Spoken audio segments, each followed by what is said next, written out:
So to start the installation process, we're going to need the license key that we picked up from our email from Sendy.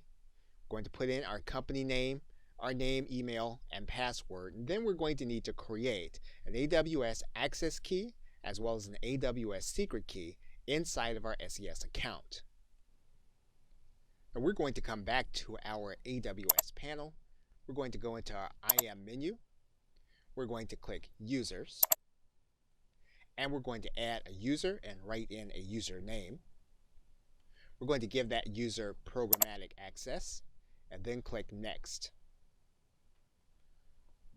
We're then going to attach existing policies directly, so we're going to click this box.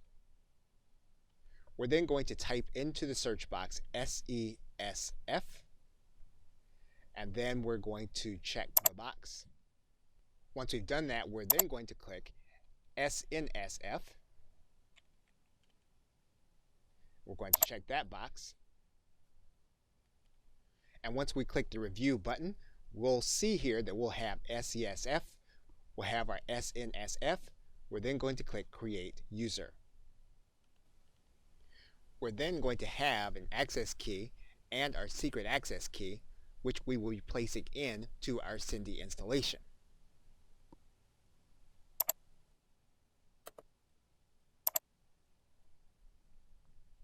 And once we have all our information in, we'll then click Install Now. Okay, so with that, thanks, and I will see you in another video.